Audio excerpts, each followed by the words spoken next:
Okay, everyone, I think we're ready to get started.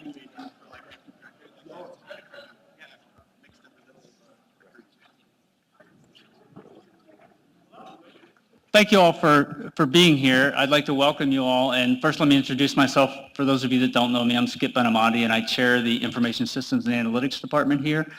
And our department has put on this symposium this will be the second symposium, the second year in a row that we've done this. And we are making a stated move in the direction of trying to teach more and get more cyber into the curriculum here, not only at the Farmer, but across Miami. And I'm glad you're all here, and I hope you're here because you're interested in this topic and not because you were coerced to be here by your faculty members, and there's probably a mix of both, but this is a very important topic, and you should be interested in it, especially as future business professionals, and I hope that these three convince you of that in the course of the evening. So last year's symposium, we brought in some high-level people. We had the CEO of the Clearinghouse, and we had someone from the Federal Reserve, and we had someone from the FBI Cybercrime Unit, and we talked about it in a more macro context. This year, we decided we wanted to get a little deeper into the trenches. So the three individuals we have today they're running security units in their organizations. And they're here to tell us some stories about security, I hope. Interesting, what they're legally allowed to share, because this is being recorded. So you all know you're being recorded as well. So I'm going to introduce them quickly, but they're also going to self-introduce. So we have with us Chip Wolford from Protiviti. Chip is an alum from our program from 2007, and I'm not going to steal all his thunder. I'm going to let him talk about himself. We also have Michael Haas, who is from our program, a 2002 graduate who works for Kroger in their security group, and Mark, I'm going to mess this up, Gene Mugin, who works for Vantif, now WorldPay. So they are reinventing themselves, actually. They've had a merger and they're changing their name, and they're in the process of doing that. So you'll see that logo for a while. But those of you who have an interest in Vantif from a recruiting standpoint, internship standpoint, or whatever, they're becoming WorldPay, or have become. I don't know if it's completely sealed yet. The deal is sealed. We wrote the $10 billion check, but the name change is still in process. Okay. So without further ado, I'm going to turn it over to Mike, who's going to go first. Mike is going to talk about managing enterprise risk. Then Mark will follow, talking about incident response and how organizations respond to security incidents. And then Chip is going to wrap it up, trying to convince you all that you really should care about this stuff and why it's relevant to everyone sitting in this room. So, hi everybody. My name is Michael Haas. As Skip said, I work for Kroger. I interned there in 2001. Graduated in 2002 from Miami with a double major in marketing and MIS. My wife is also an MIS graduate from Miami as well. She graduated in 2001 with MIS in accounting, and is now, she also works for Kroger, strangely enough. That was not planned. So we're a Miami merger. We were also high school sweethearts, and we work for the same company. But we try not to talk about work at home because we would both bore each other and probably not understand it. But she's in accounting at Kroger as well. Like I said, I started in 2002 in the loyalty technology field. So all of the Kroger Plus card data and information was what I was dealing with at the time. And after doing that for 4 or 5 years, our CISO at the time came to me and said, what do you think about security? And I'm like, man, I don't know anything about security. For those of you that don't know what a CISO is, Chief Information Security Officer. Yes. We're probably going to use a lot of acronyms, and we might have to try to help each other out there. But he came to me and said, would you be interested in the field of security? And like I said, I didn't know anything about security, didn't know if I was interested in it or not, but I was ready for a change, and so I jumped in with 2 feet and developed many of the tools that we still use today for identity management, so getting people access, password management. So, we have roughly 20,000 people leave our company and join our company every single month. So it's a big deal, and it's not something that you can do in a non-automated way. So a lot of the tools that we've developed, I spent time on. I've spent the last 8 years in management, so I've worked on compliance, so payment card industry compliance, dealing with protecting PII and other, which is personally identifiable information, and all the other regulatory things that a company like Kroger has to deal with. And like I said, I've been doing that for about 8 years. I'm also responsible for security architecture, so we have a team of people that work with projects. So we have about 2,500 technology people at Kroger, which probably shocks most of you because you don't think of your grocery store as having a lot of technology, but there is a lot of technology both on the back end to make all of that product show up on time, as well as all of our digital properties. So we have a lot of technology people that do that work on the back end that you just don't see. So we work with all of those teams as they're developing or implementing new tools to make sure that they have the right controls in place. We have an information security operations center, so for those that are interested in data analytics or security analytics, we have a team of people that are looking through that on a constant basis. We process about 10 billion events per day. So there's a lot of information to look through, and they've got their hands full, but it's exciting work. They also do all of the incident response related to the things that they find.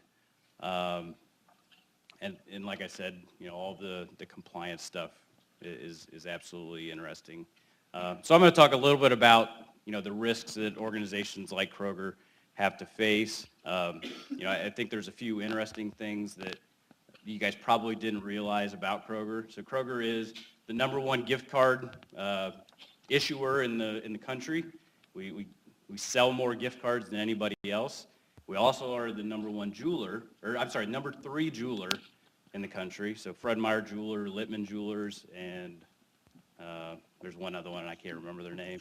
You're on camera, man. Well, we're number 3 in jewelry. #1 florist? #1 florist in the country. So all of the flowers that you're buying your loved ones or mothers, those are that's a big business for us as well. We have 42 manufacturing plants, which we talked about earlier. People were surprised, but we do have a lot of the products that we make are sold in our stores. They're also sold in other stores and under different names, but most of the private label Kroger products are made actually by Kroger, which is a little bit unique. And it's just a very large company. So we have about 450,000 employees. We're number 18 in the Fortune 500 list. So we're bigger than most. So when we talk about risk, we have to take it into account with every decision that we make. Our brand image and our company's data is more valuable to a company like Kroger that's been around since 1883 than a startup that if they have a data breach, they'll probably just close their doors and the 5 guys in their garage will go off and start something new. So we have a brand to protect. So when we talk about even doing a presentation like this, there's a risk involved with that, and we have to weigh those risks and the rewards of doing that. With every decision that we make. We do that in a lot of different ways. We have planning that goes into place. We have boards that when we talk about data sharing, a board of individuals from the company will get together. We'll talk about the data that's being shared. We'll discuss what are the controls that organization will have when they have that data, what can they do with it? So having, a process to understand what that means is always very important when you're dealing with other companies.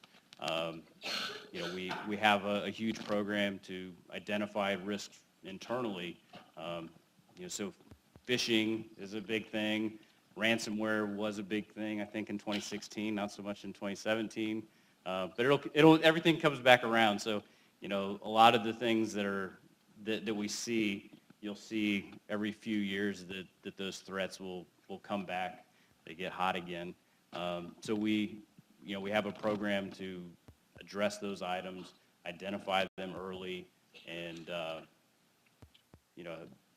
notify or help our associates understand what those things are.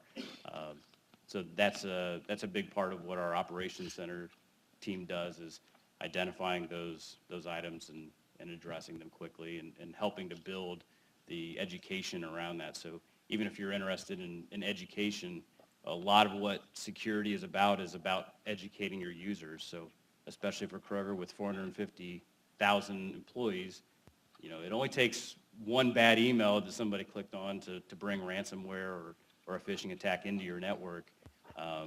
So we have to make sure that everybody's on the same page. And we have posters and stuff that we'll post about, it takes a village, because it really is important that everybody understands why it is a risk, and whether or not you're in security or not. If you're in accounting or, you're going to face these issues. So you have to understand, what are the signs of a phish? What are the signs of an email that may have malware? And, it's something that we have to explain to many of our executives on a regular basis, because, they get a lot of emails that look like it came from one of their peers. And, when they see so-and-so's name, they assume it's actually from them. And we have to help educate them on why that isn't actually who it was from. Anything you guys want to add? Okay. So risk is a very big part of security. A lot of the focus in companies is on, because you can't totally secure everything, so it's about managing risk. It really is. All right, so let's move on to Mark, who's going to talk to us about incident response and how companies respond to these things when they happen. Yes, excellent. So my name is Mark Jean-Mugin. Am I screaming? Am I too loud? We good? If you can't hear me, raise your hand. Okay. So from my perspective, incident response is by far and away the most fun part of security. So what I want to do is kind of, first of all, explain what is incident response. Why do I think it's fun? Why is it something that I'm excited about? Why is it something that I not only do on a day-to-day basis, that I educate myself on my own time, on my own dollar, to have some fun with it? So in my world, bad guys are trying to attack me every day. They're trying to, I've got, 5,000 employees. No, we just had this merger thing. 8,000, 10,000 different employees. We're on 8 different countries. My marketing people would tell me we process transactions in 146 different countries and 125 different currencies. I didn't know there were 125 different currencies, but whatever. And that doesn't count things like Bitcoin. We're only talking about real currencies. So, one thing that Mike brought up here was the concept of ransomware. So I'm going to take a quick, remind me to talk about ransomware.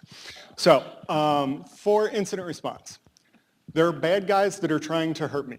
They're trying to break into my company. They are trying to steal my data.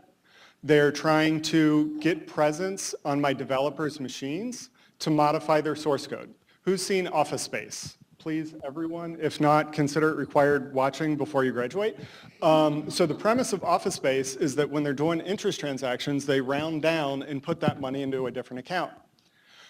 If you think about, so how big is WorldPay or Vantiv or whatever we're called this week? We're big. We're number 1 in the planet. If you take number 2 and number 3 and add them together, they're about half of us. So we're a juggernaut. We did a risk assessment shortly after I started, after the Target breach, when they had a bunch of credit card numbers that got stolen. And we said, okay, if something similar happened at Vantiv, I'd say Vantiv because that's what we were called then, how many credit card numbers could they get? And we thought about it for a while, and we talked and we whiteboarded it out, and the answer was all of them. When you look at how many transactions we process, how many merchants we process, if you go to hotrussianbrides.com, that's us. If you go to Target, that's us. If you go to other big retailers, that's us.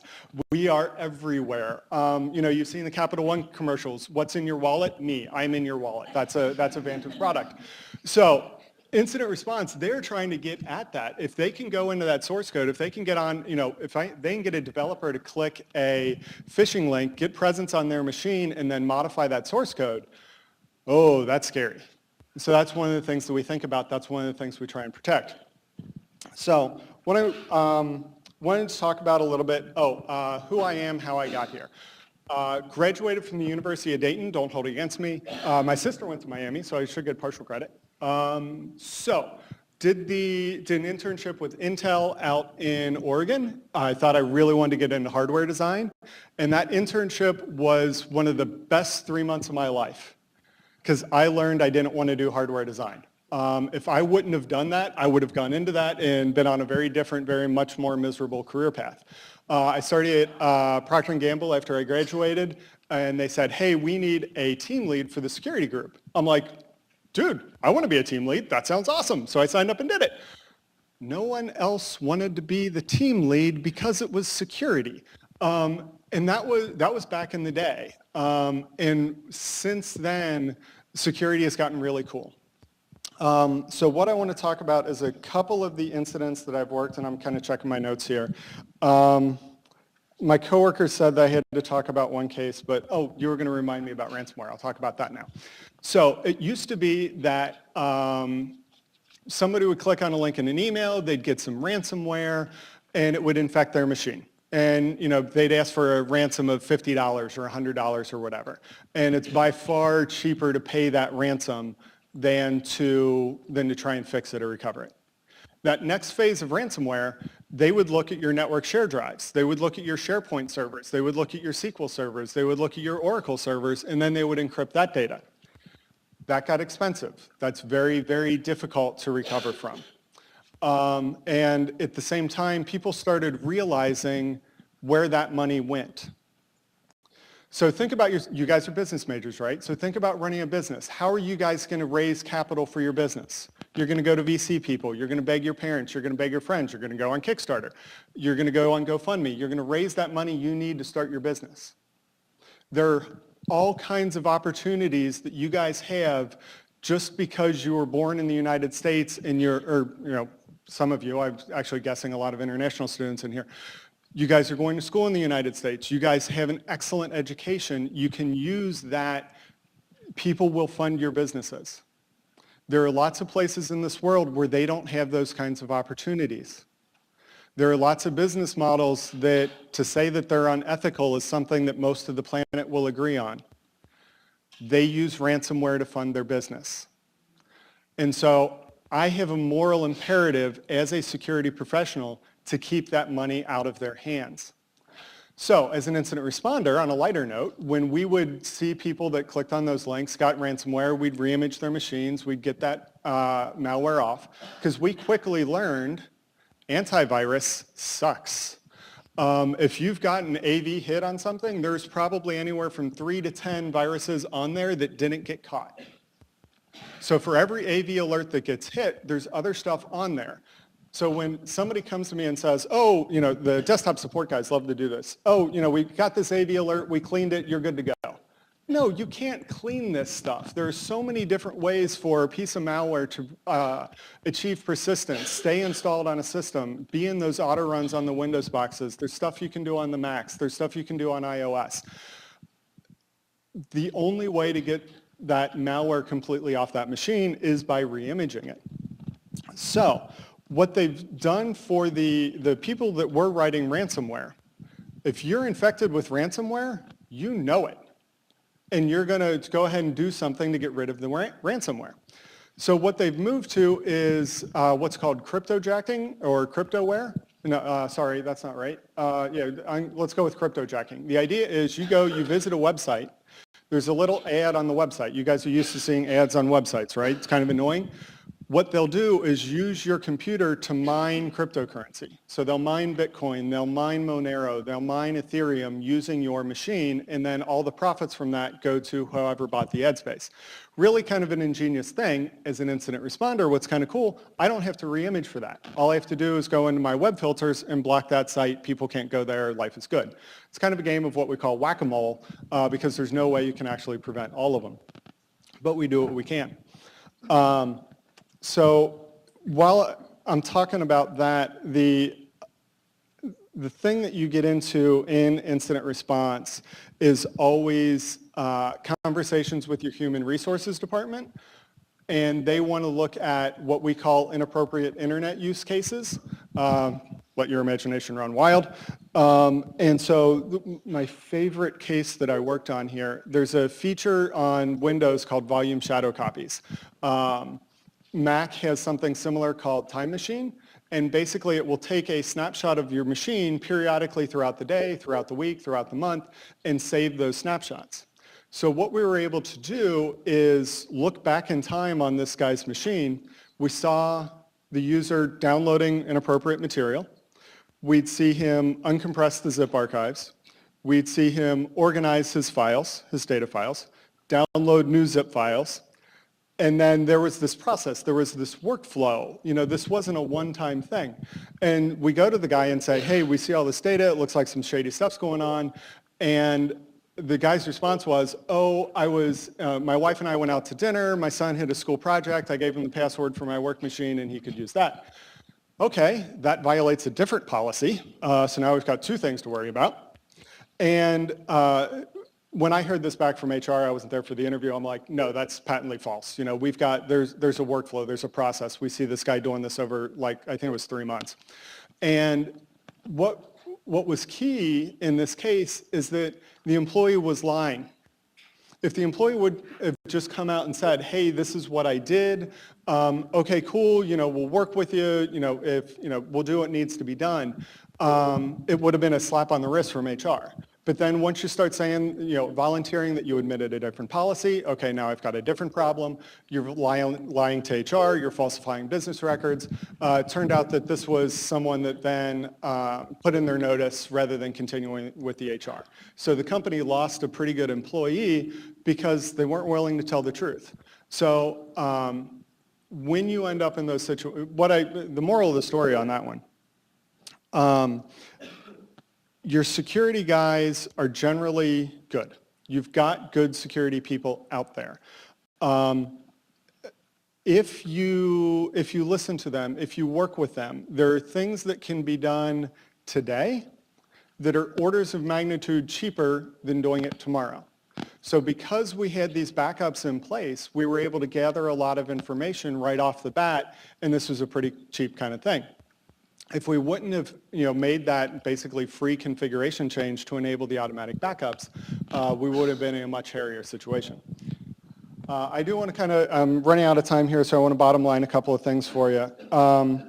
The other thing, so a couple of things I'd like you guys to remember. Security is not cheap. It's not a widget that you can buy. It is something that you do. To Mike's point, it's something that your people are doing all day, every day. When we talk about phishing, I've got a story that hopefully that'll come up during the Q&A. The other thing, there are adversaries out there. They are trying to get you.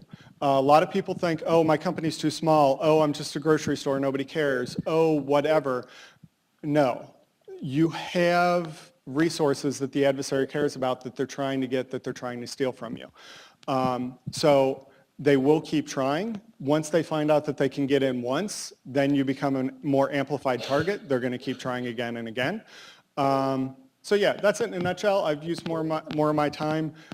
Thank you all, and I look forward to your questions very much. Thank you, Mark. You're fine. Chip? All right. Well, I think everyone can hear me. So I'm interested in learning a little bit about you, and I'll tell you a little bit about myself here in a second. But how many people do we have here that are majors outside of the School of Business? Show of hands, just out of curiosity. Okay, good deal. All right. So if you are a technical, like a technology major, like information systems, computer engineering, systems analytics, whatever the variation is, help me out because they've changed a little bit since I've been at Miami. But if you're one of those technical majors, raise your hand. Okay, awesome. So everyone who didn't raise your hand, and we got a lot of people in the business school, so show me my marketing folks. Awesome. Show me my accounting folks. Finance. Awesome. Some finance professor is very aggressive right now. All right. Econ. And I suppose, data analytics, I hope you included yourself in there. Management, organization, leadership type thing. Shout out to those people. I was a double major, so management is in my blood as well, too. So, okay. So, Skip gave the introduction at the beginning. He talked about how these two esteemed gentlemen actually run security functions. So to be perfectly fair, I'm a consultant. So I work for a company called Protiviti, which, bonus points if you actually remember how to spell it after this, but we go around and we help organizations with all manner of security problems. And we run into, in my career, I graduated from Miami in 2007, and so I've been with Protiviti ever since. I interned and then I joined. I have worked at over 100 clients. I've been to most of the states in the United States, 78 airports, several countries, done a lot of things, seen a lot of things in the world. So, I enjoy what I do. I love going to different places and working with different people. And it's about people that I want to talk about, and it's about you. So I want to ask a question, and this assumes that somebody's brave enough to be able to yell out answer. We're not going to be formal here and raise hands, but would someone like to explain to me the value of knowing when your garage door opens and closes? Yeah. Okay, he says, you know when it's closed so that no one will go in, right? Security aspect. Great. What else? What value do you know when your garage door is open and closed? Frequency, like if you got that as a data point. What does that tell you? Yeah. It gives you assurance. Yes. You know there are unusual cases. You know that there are unusual cases. Think outside of security. How could that help you in your everyday life? What might that help you know? Think data. When my kids get home. Yeah, something about when your family was at home, sorry? Oh, you could infer when there are people actually in the house. Great. What else? What if you have a garage door at your business, right? So, what does that tell you about your garage door opening and closing at your business? Yes, sir.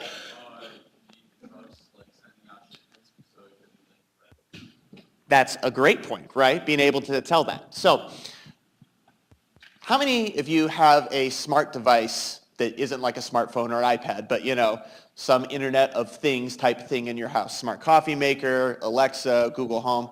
How many of you have something like that here at college or back at home? Right? I would expect to see a fair number of hands. You probably will within the next 5 or 10 years if you graduate, hopefully closer to 5 years, get those student loans paid off. So, the value of data like that is great to us. So go back to that garage door example. Imagine you owned a business and you had 10 bays and you had garage door openers and you had the ability to be able to determine how often those garage doors came open and closed at every single bay. And if I told you that only 4 of those garage doors are getting used more than 10 or 15 times a day, that data to you as a business owner is pretty valuable, right? You would be able to know, I'm not really utilizing my space that well. Or why is it that, I'm not distributing things evenly? Or maybe I've got problems in my logistical supply chain. We have big expectations as people. We're kind of high maintenance. We expect a lot of things out of technology and data. And we have kind of this tacit willingness to just give away a lot of that information, right?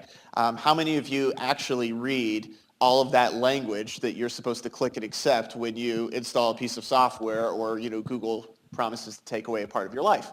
If you do, good for you. Maybe legal studies is the right place for you to go. But for the rest of us, we're sitting here. So we're kind of okay with that idea, and yet we have to live with the consequences in the world, right? Privacy is what I'm going to talk about right now for a moment, and there's a security implication in that. But what happens if a company who sees the monetary potential in keeping all of that information says, I want to keep a 100% history chip of when you come and go from your house because it can help me, right? I can geo-track your location, and when you get near your door, I'll send you a text message and say, hey, Chip, Domino's has a deal on pizza tonight. We know that you don't like to cook or you're terrible. So, I'm going to send you a text to, go get a pizza deal or something along those lines. You all experience that right now, 100%. I know that we have things like that. But the thing is, that data in the wrong hands is problematic, right?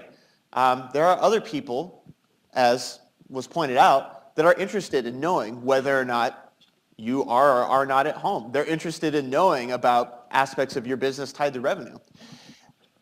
Why it matters to each and every one of you is I know without a doubt that Miami pushes the idea, as we should in our collegiate system all across the country, that we are innovating. This generation, you are the next big thing that's going to happen. You're going to bring ideas that can change the world. And I would say, as a security practitioner, I am 100% bought into that. But the challenge is, with all innovation, especially in technology, there's an angle that we need to consider that relates to security, right? This aspect of personal privacy is a big deal. What happens if you decide to sever a relationship with an organization? You may break up with them, but have they actually broken up with you? What happens with all that data that they have? Where does it go?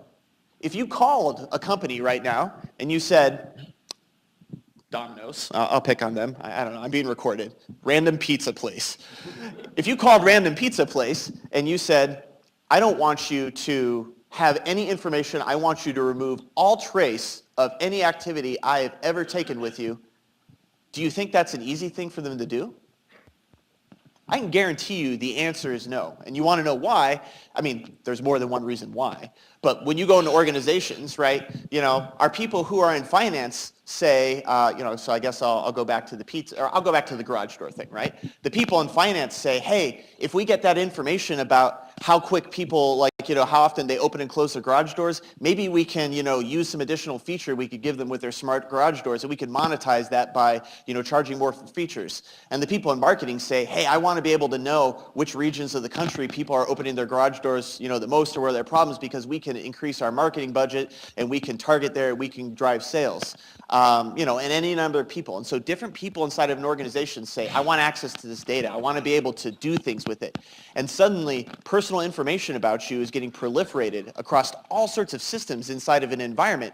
And these are not bad people, right? They're trying to do the right thing. They want to do good things.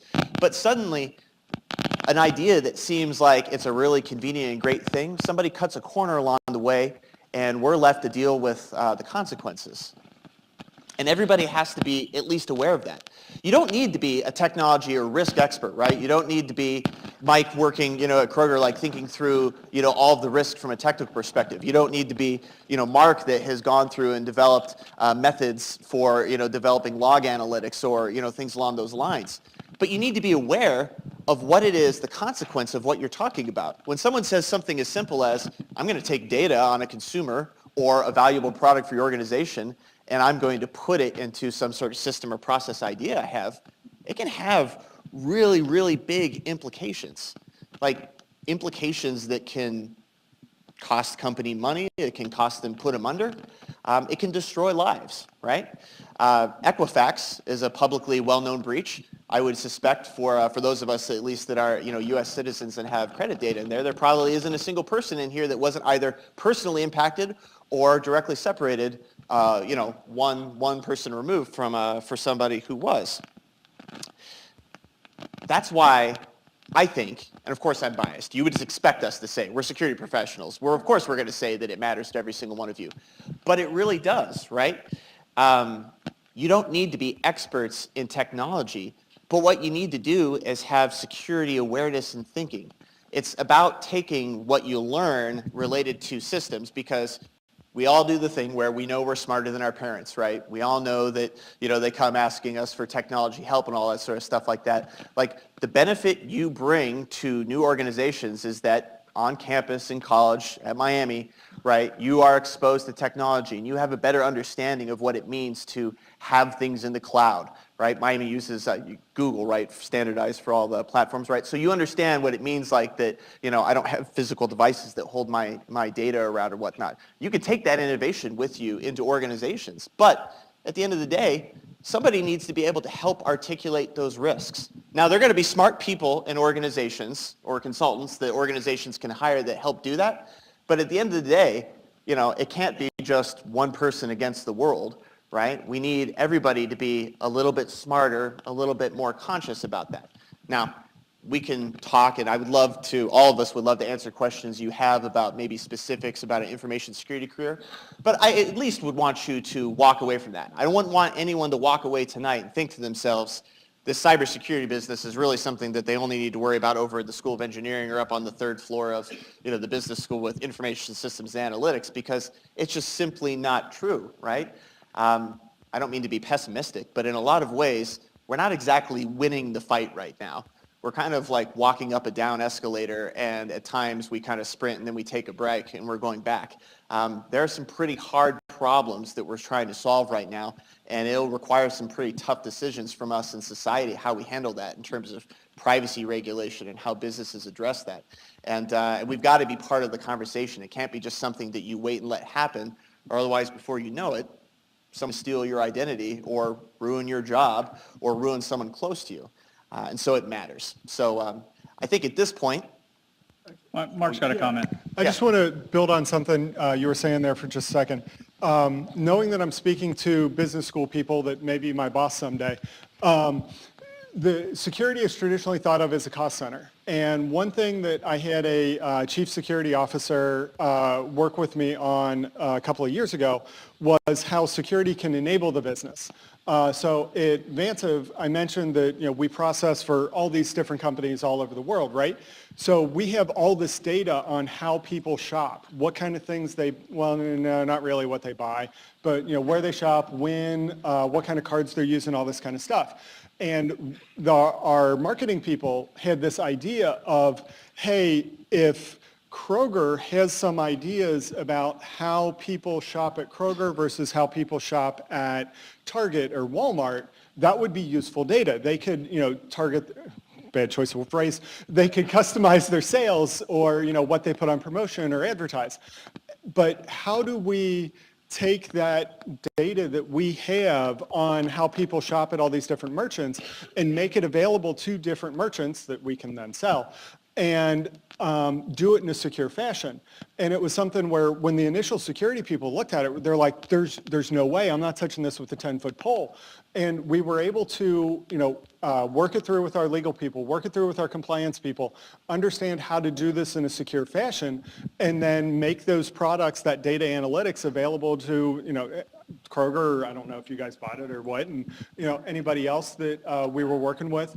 And as a way to really, at the end of the day, deliver a better experience to the world's consumers, which are you guys. So by doing that securely, it opened up a new line of business, new revenue streams, and made things better for all of you guys. So, security can be that enabler. We're not just the abominable no man that sits in the dark corner of the data center and says no to everything that people want to do. Just most of the time, right? Yeah, All right, so we have over 20 minutes left, and that was intentional. We would like to open it up to you all to ask whatever you want to ask of these three gentlemen. So, all right, there's a question. When you hand out personal computers, especially mobile devices, I guess kind of how difficult is that? Is that what level of difficulty you have to deal with in terms of mobile devices? So make sure you repeat the question so everybody. So I think the question is, how is it different to deal with personal liable devices versus company-owned assets, or? Company-owned mobile devices, I guess, what's the biggest challenge? Well, most companies have moved away from company-owned devices. I'm sure you guys can attest to this. I have a mobile phone, and I have email on my phone from Kroger, but this is my own device.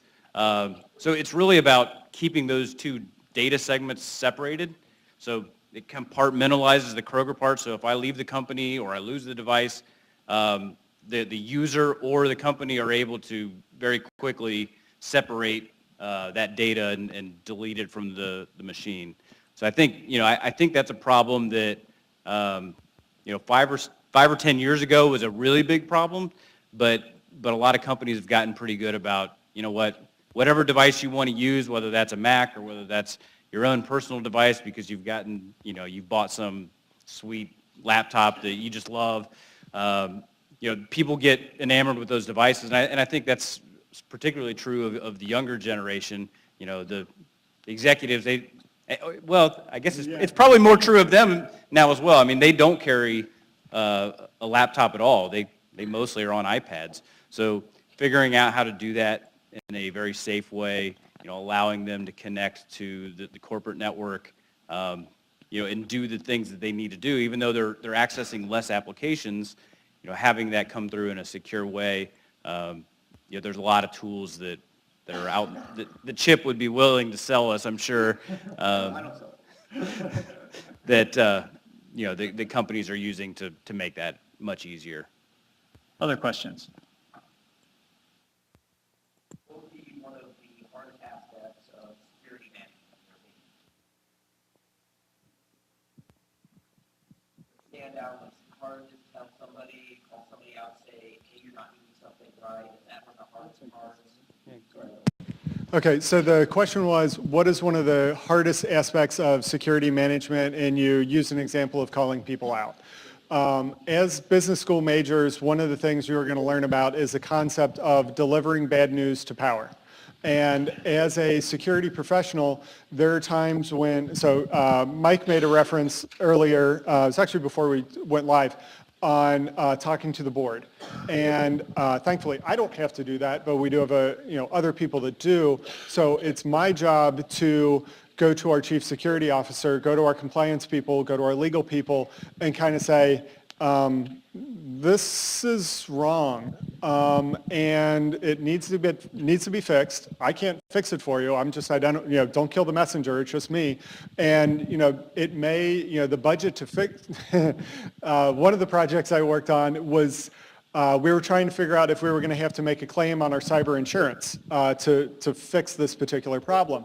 And I raised that question to my boss, and he said, no, we're well under our deductible, no. And I'm like, dude, this is like a $10 million project to fix this. He's like, oh yeah, we're well under our deductible. The deductible doesn't come in until much later. Oh, okay, we're talking big dollars here now. So yeah, that was when I was new at one particular role. So for me, it's about data.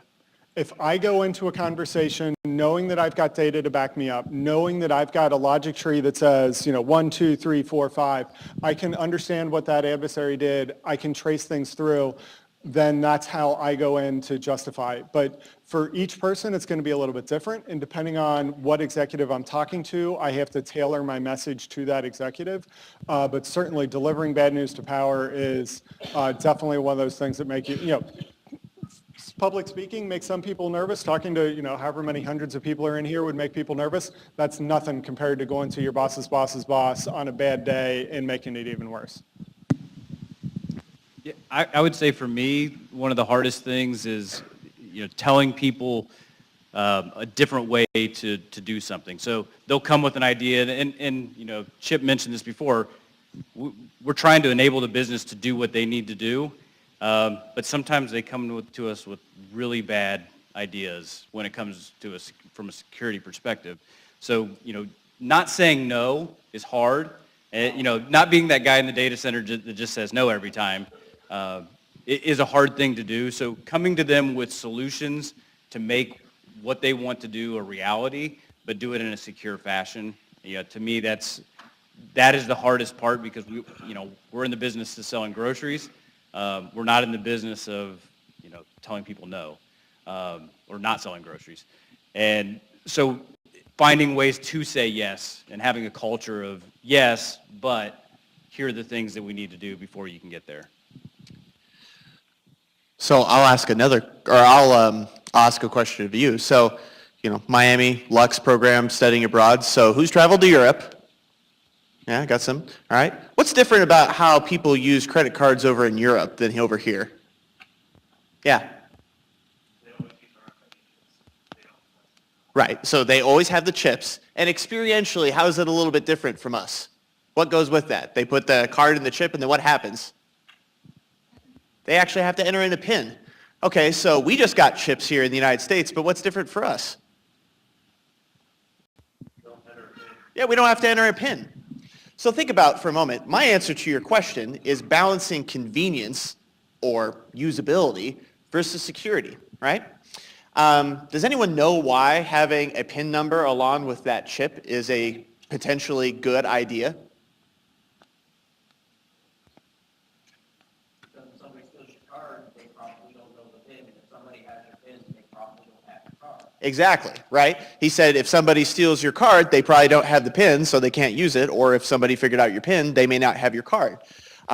Broadly speaking, we refer to that as a form of multi-factor authentication in the security business, right? It is a way to help prevent a lot of the threats that we have in the world about people trying to steal your identity and information that you know. So, too bad here in America that we were just like, it is so difficult. We don't know how we are going to survive if instead of just swiping a card, I have to go up to and put a card in and I have to wait 5 seconds and enter in a PIN number. And so somehow, powers that be decided that we were going to do chip-based credit card implementation, which is more secure than just running a magnetic stripe. And if you actually want to know why that is, I'm sure Mark or I lead our credit card security consulting practice in the Central Region of Protiviti. We can tell you about that. But look at what we did there. We took something that would have been really, really smart that they figured out over in Europe to say, hey, stealing credit cards is not really a beneficial thing because unless you happen to know the PIN, they kind of just took that method of security off the table, and we kind of still have the same problem. So all we've done now is we've kind of increased the time for transactions, and we've made it a little bit more technically complex to clone cards, but you can still steal someone's card and still, cause problems for them and for banks. And it kind of makes you wonder, how did we come to that, right?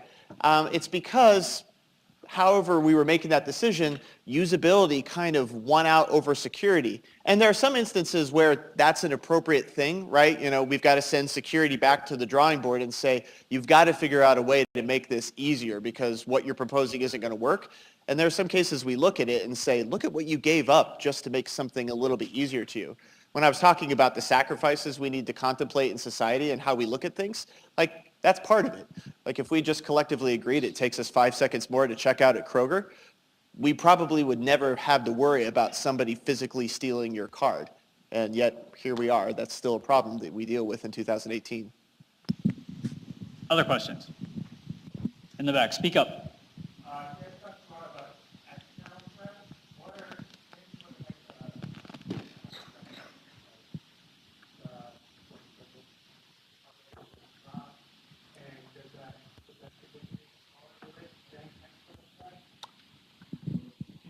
Can we play a game of telephone that someone that's closer can tell me what he was saying? Could you stand up and speak a little louder, please? I think was a question around external threats versus internal threats, and Yeah, go ahead. Yeah, go ahead. Run it. We can work this out. Thanks, Fidel.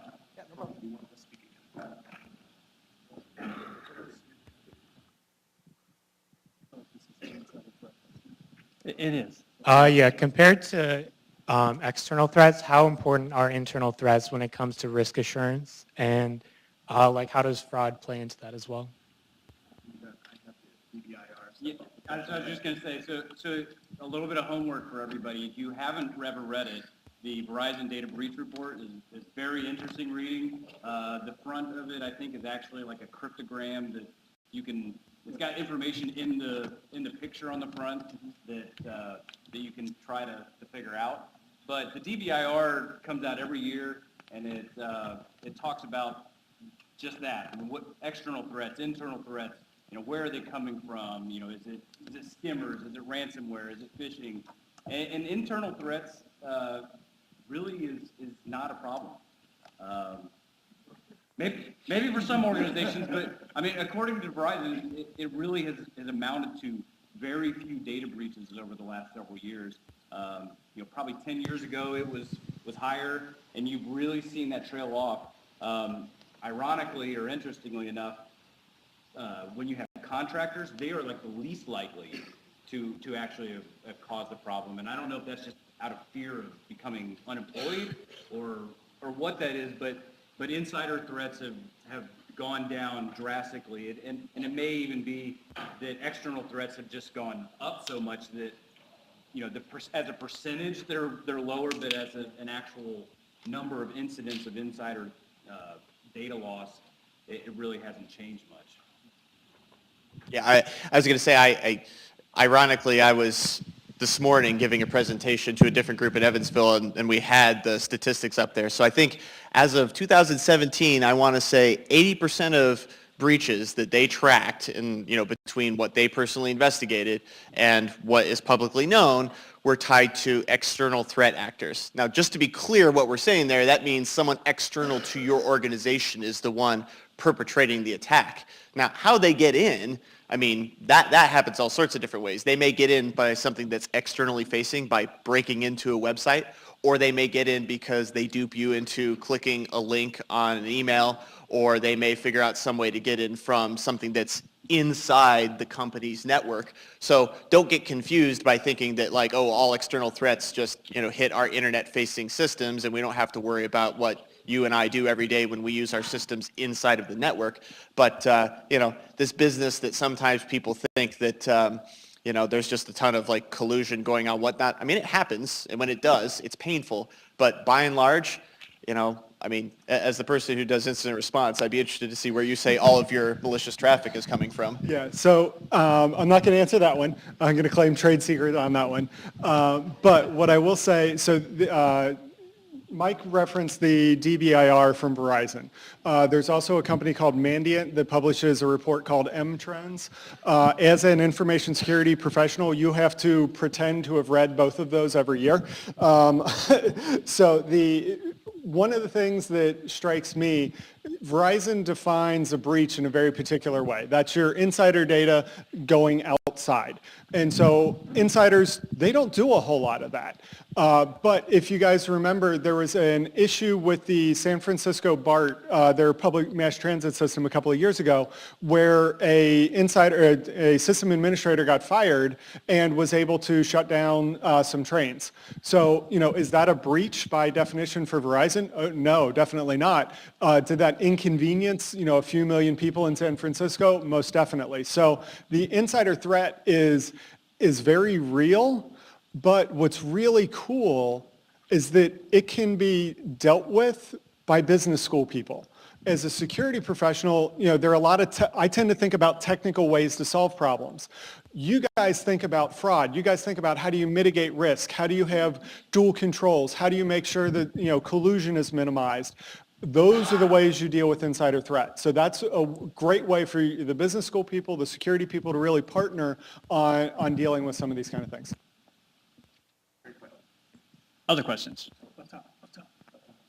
Your screen? How do you think AI and machine learning will impact your duties in the ways that people try to steal information? Cool. Good question. Yeah. I love this one. Okay, so what I really like about AI, thank you. So the question was, and please correct me if I'm wrong, is how do we see information security changing with more advanced AI and big data type techniques? Cool, okay. So what I love about this machine learning big data thing is that we're able to take insanely fast CPUs. NVIDIA is doing all kinds of cool stuff. And we throw huge amounts of data at it and say, figure out what's normal.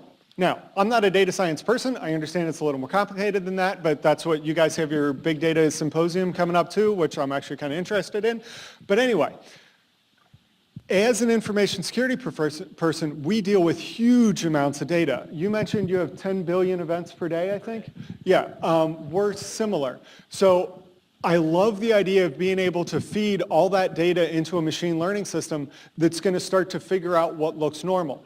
I've done some statistical stuff in R to say, okay, here's what normal looks like. Anything more than 5 standard deviations away from the norm, boom, I want an alert on that. I want to know about it. So if you think you took that stats class and that was garbage, it comes in handy. I didn't even take stats. I had to teach that myself. Yes, I'm a nerd. No, I'm not fun at parties.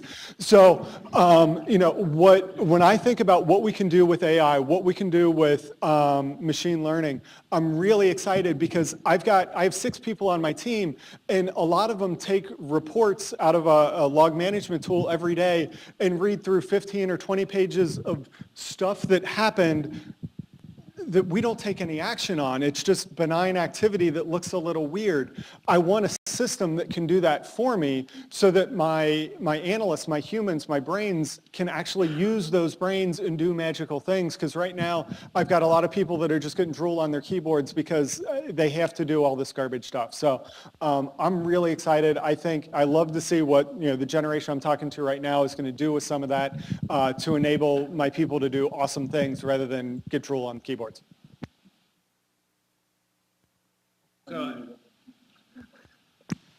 So at Kroger, we do use machine learning already for security analytics, whether that's behavior models for users. So, I mean, with 450,000 employees, there's a lot of different areas, so people in manufacturing act very differently. They work third shift. They use computers more sporadically throughout the day. They might walk up to a machine that's already, auto logged in and just be using it in that way.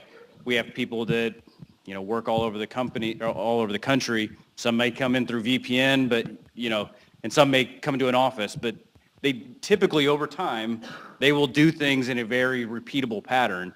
So, machine learning and AI, understanding that, Mike's pattern is he gets into the office at 7 and he leaves at 5. If we see him there at 11 p.m., it's probably not him. That has a ton of value from a security analytics perspective. And I think, every single tool that we're using or looking at, that everything is about machine learning and AI right now. Yep. Another question.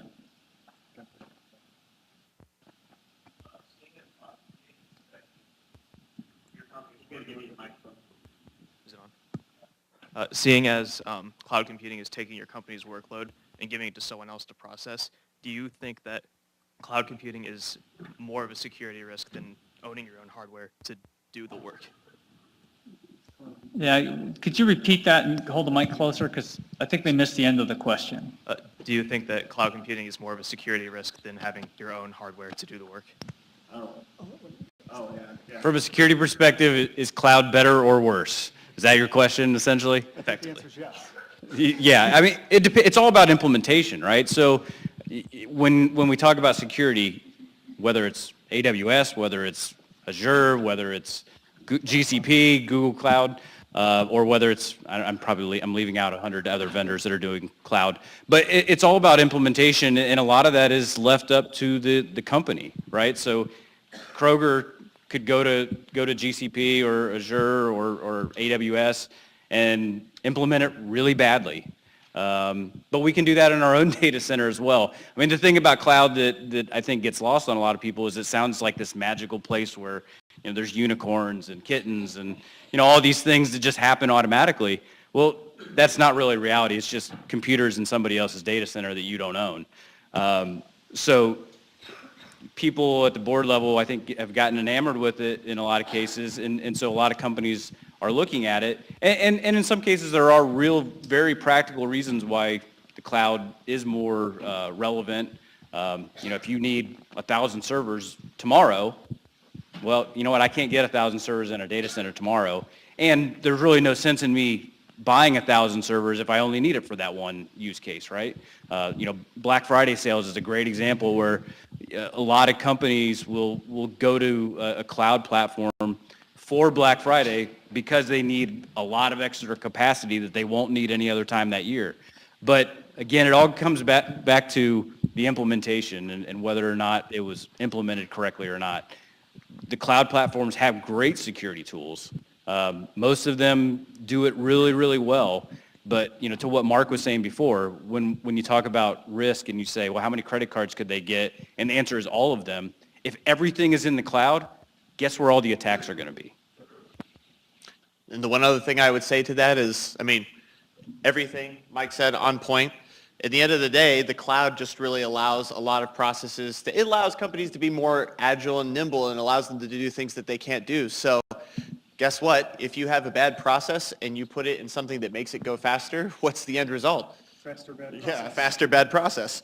So, to that point, it can be a good thing, it can be a bad thing, but your job or our job or all of our jobs is really to make sure that you don't put bad things into fast processes.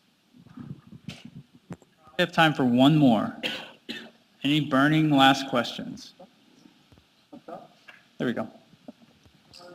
Both of you just spoke about AI and machine learning. Seem very optimistic about what could happen with it. Where's the possible danger and how big do you think they could be? Robots take over the world. I think the question was, what sort of dangers could we see with AI and machine learning? Yeah.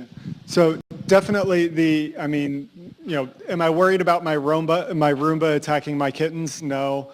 But, is there a potential for, in my space? So what do? We do credit card processing, right? So let's say there's an algorithm that says, okay, this is what your shopping habits normally are, kind of building off some of the algorithms that Mike referenced that we use as well. If there's a fraud alert that says, okay, you bought something in Oxford, Ohio at the gas station on Main Street, and then 3 minutes later, you bought something at a Shell station in Chippewa, Wisconsin, that feels wrong. We're going to go ahead and raise a fraud alert, and then that's going to put a hold on your card. We're going to deny that transaction. You may not be a happy customer if you're actually in Chippewa, Wisconsin. And then there's going to be a phone call to figure out what's going on. They may have to issue you a new card. So there's this whole deal that gets kicked off when because the fraud algorithms we have are really machine learning based. They're AI, big data, all those buzzwords. So when those things go wrong, that costs my customers money. So if we tell Capital One, hey, you had a fraud alert on this card, they call you guys, Capital One pays us for that. Capital One has to, pay someone to make that phone call. So when things go wrong, Capital One may lose, $30 on investigating a false fraud alert. But let's say we have a problem in that fraud algorithm and we generate 200,000 fraud alerts. Times $30, now all of a sudden you've got a 10Q that you have to update, or 10K or whatever it is for, I'm not a tax person, whatever. So that's kind of a minor thing. We're definitely not talking about end of the world, but when you get into think about your credit algorithms, you're trying to, apply for a house. If that type of big data says you're not worthy to buy a house, now you've got a big problem. So I think there's some kind of near-term things that if things don't go well, you can have problems. But again, that's the technology side. If you're working that call center at Capital One and you get 100,000 alerts on your screen, you're not going to make 100,000 phone calls. You're probably going to you're going to make one phone call to your boss and be like, dude, this ain't right. And so that's where good processes, good policies laid on top of that technology can really help mitigate some of that. And one other thing related to that. So what he described was a decision-based process that's made off of a machine, right? We all experience that in a lot of ways, but every one of us pretty much has a credit score. And maybe you have or have not had the experience of having some issue getting access to financial credit or something along those lines as a result of your credit score. Right now, there are people out there who are in the business of managing risks saying, what can I do with all the data that's available to make other sort of decisions? Can you imagine a scenario where your health care is approved or denied strictly based upon machine-based algorithms? Can you imagine a scenario where whether or not you get accepted to a school is partly based upon machine-based algorithms that take all sorts of information from aspects of your life? They get it from social media or for grades that you have or places that you worked or places in the country. It gets so complex that it's hard to argue. Right now, if I want to go argue about something, maybe if I know there are 5 or 6 finite points, I can defend against that. But if someone tells me, oh, we pull points from, thousands of data sources and billions of data points, like how do I as a human being, combat that sort of stuff? And so there's a legitimate concern about how we use this technology like it can help us tremendously, but what happens when, it doesn't quite go the way we want it to, and how can we like build in a way to be able to be as smart as the machines? So I think what Chip is saying here is that if you guys are taking philosophy classes or ethics classes, pay attention. It's important stuff. All right, with that, we should probably end this to be respectful for everyone's time. Thank you, thank all three of you. Thank you all for coming.